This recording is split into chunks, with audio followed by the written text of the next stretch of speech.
What we wanted to achieve was, share our passion with you about running. As Catherine just mentioned, we're all at the clinic. We're keen runners, and I suppose we try to transfer that as much as we can, that knowledge and that passion that we have with running, as it relates to running injuries. And so, kind of one of the things we wanted to do is to give you guys as much value as possible, was to share some thoughts and ideas about that really relates to a lot of the common conversations that we have with our patients. Injuries are so common in triathlon, particularly with running, and so hopefully some of the conversations that we commonly have with our patients, we can share some of those with you, so that you can take some valuable things away. Okay, so I don't know where you guys were on early morning of, Sunday the 14th of October, but if you're anything like me, I was sat at my with some friends watching the TV, watching the end of the Ironman World Championship, which had the marathon, and phenomenal performances. And I'm sure you'd all agree that what really stands out in a triathlon, whether it's at the front end in Hawaii or whether it's in any local race, that really this idea that running is such a pivotal part of our sport, and for many people it's the thing we really look forward to. For others, it's the thing that we dread. But there's no doubt that as far as performance in the sport goes, your ability to run has such an important impact on that.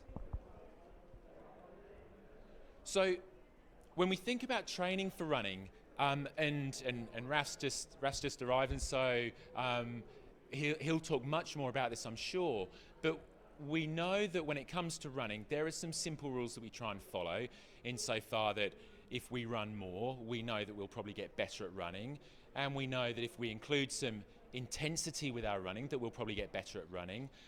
But herein lies this sort of double-edged sword, that the more you do, the better, up to a point, until the time that you break and you can't run anymore. So the saying goes, run for show, but at what cost? And just to give you a bit of a highlight, and I'm sure there's many people in this room that are here with an interest in this running session because either you currently have an injury or you have had an injury, or maybe it's just a niggle that's stopping you from making progress.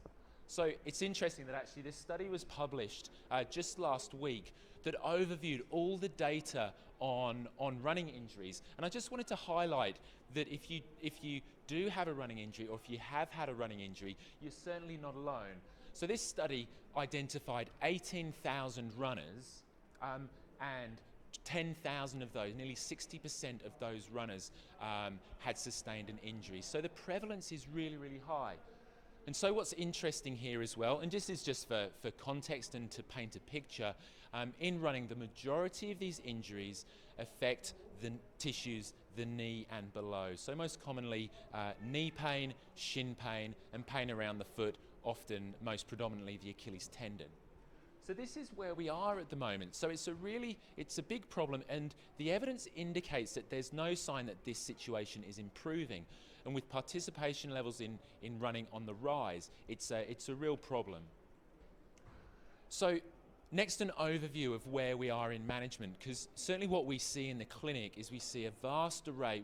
We often see people come to us having had a vast array of treatments, and one of the first things I wanted to share with you is really based on the best evidence out there.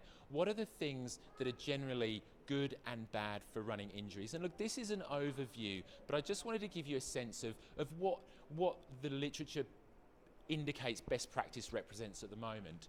Some of this may be controversial, but perhaps not. So there are certain modalities that have been studied that have been demonstrated to, at best, probably not make too much of a difference, and some of them can even actually be detrimental to you. And those that do show any sign of benefit probably operate via the placebo. Now, there's nothing wrong with the placebo, it's a very normal thing, but they're probably not the interventions that are going to give you the long-term outcome that you may be seeking, despite their popularity. And this is not my opinion, this is what the literature has repeatedly told us. So if sort of some of these, and I think that the way I look at a lot of these interventions is generally, if you're lying on a bed having something done to you, that's really nice and that can be really helpful, but it's probably not going to change your long-term outcome. And the lads here are going to talk in more detail about some of the things that we think will have a more profound influence on your ability to recover from an injury. The research that's being done and is demonstrating, beginning to gain some traction in terms of having a significantly positive effect, are more active interventions, and probably the leading intervention is strength training. And we'll talk a fair bit about the role of strength training and how you might be able to implement that in your training. But it's demonstrating that in terms of reducing, preventing injury, but also expediting recovery, there seems to be some growing traction that this seems to be a really meaningful way to approach your running injuries. There's a few other things that are having an impact as well. It seems that when done correctly, orthotics and appropriately prescribed footwear can also have a profound difference as well.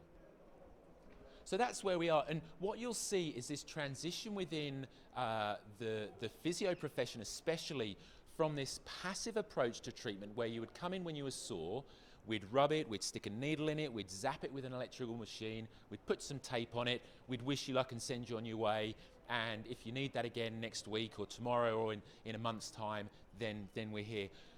And that was very popular, and that was being applied with great intentions. But now the thing we're seeing is this evolution of the profession to a more active, engaged, rehabilitative process. And that's what we're going to walk you through now. So let's think of this active rehabilitation process, and I should probably say, maybe you're not injured, but you want to avoid injury. We'll see that the recovery, the things that you might do to recover from an injury, are likely to be similar to the things that you would do to avoid an injury.